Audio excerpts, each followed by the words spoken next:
दोस्तों, हम अमेज़न के जंगल के बारे में जितना जानते हैं उतना ही कम है। दुनिया भर में कई रिसर्चर्स हैं जो बताते हैं कि अमेज़न के जंगल में ऐसे कई रहस्य हैं जो अभी तक हम नहीं जान पाए हैं। अगर आपने मेरी पिछली कई सारी वीडियोस देखी होंगी तो आपको पता होगा कि अमेज़न का जंगल कितना बड़ा है और इसकी सीमा किस किस देशों से लगती है।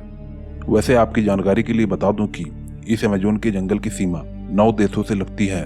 अगर आप कहीं पर प्रकृति की सुंदरता देखना चाहते हैं तो अमेज़न का जंगल ही एकमात्र ऑप्शन है। दोस्तों, प्रकृति ही हमें जिंदगी देती है और प्रकृति ही हमें मौत भी देती है।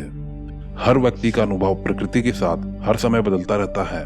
ठीक उसी तरह अमेज़न के जंगल में जाने वाले टूरिस्ट के साथ भी होता है। किसी के साथ अच्छा होता है तो किसी के साथ काफी बुरा भी हो जाता है। जिस प्रकार से पृथ्वी पर समुद्री दुनिया है, उसी प्रकार से यह जंगल भी एक अलग सी दुनिया है।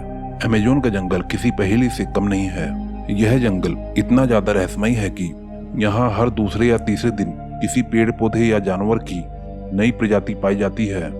55 लाख वर्ग किलोमीटर में फैले इस जंगल में कई ऐसे स्थान भी हैं जहाँ सामान्य इंसान नहीं पहुँच पाते हैं। इस जंगल के ज्यादातर हिस्से में दिन में ही अंधेरा छाया रहता है। अंधेरे रात की तो बात ही अलग है। इस जंगल में कई ऐसे स्थान हैं जहां आप पहुंच जाएंगे तो आपको ऐसा लगेगा कि आप कहीं समय में पीछे आ चुके हैं या आप दूसरी दुनिया में पहुंच गए हैं। ये एक्सपीरियंस कई सारे लोगों के साथ हो चुका है जो इस जंगल में खोज करने आए थे। जब वो ऐसी जगह पहुंचे, उनको ऐसा लगने लगा कि जैसे कि वो किसी दूसरी दुनिया में पहुंच गए हैं और उन्होंने नए ग्रह की तलाश कर ली है। दोस्तों, अमेज़न के जंगलों में हजारों तरह के जीव जंतु और कीड़ों की प्रजातियां निवास करती हैं।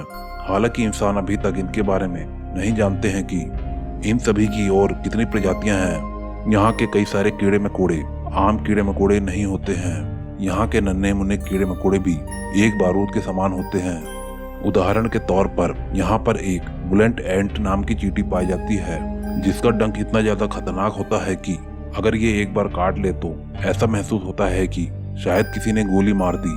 पिछली वीडियो में मैं आपको बता चुका हूँ कि यहाँ पर एक टेरेंटुला नाम की मकड़ी भी पाई जाती है जो उस चींटी से भी काफी खतरनाक होती है।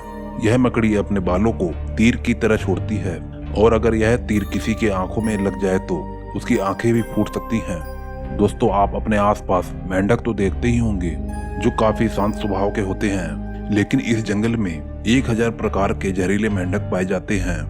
इनमें से अगर कोई भी मेंढक किसी भी इंसान को काट लेता है तो उपचार के अभाव में उसकी जान काफी आसानी से चली जाएगी।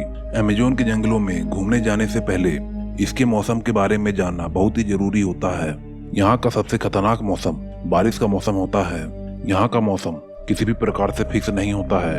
अगर अभी धूप है तो अगले पल बारिश भी हो सकती है। और दोस्तों, यहाँ पर ज्यादातर बारिश मूसलाधार ही होती है और इसी के साथ आंधी तूफान भी जोरों शोरों के साथ शुरू हो जाती है। अगर कोई भी इंसान इस आंधी और तूफान के चपेट में आ जाए तो उसका बचना काफी मुश्किल हो जाता है और अगर वह बच गया तो यह किसी कुदरत के करिश्मे से कम नहीं होगा। दोस्तों, अमेज़न के जंगल के बाहरी हिस्से में रहने वाले जो आदिवासी हैं वह अमेज़न के जंगल के अंदर गए थे और उसी समय यह इस तूफान के चपेट में आ गए थे। इन आदिवासियों के झुंड में से कुछ ही आदिवासी बचकर आ पाए थे और बाकी के सब मारे गए थे। इन्होंने ये बात एक इंटरव्यू में बताई थी, तभी तो हम जान पाए हैं कि अमेज़न का जंगल कितना खतरनाक है। दोस्तों, इस वीडियो को बनाने में काफी मेहनत लगी है। आपको एक लाइक करने में सिर्फ 1 सेकंड ही लगेगा। प्लीज दोस्तों, लाइक जरूर कर देना और अगर वीडियो पसंद आई हो तो सब्सक्राइब का बटन भी जरूर दबा के जाना। मैं आपको मिलता हूँ नेक्स्ट वीडियो में। Okay, bye.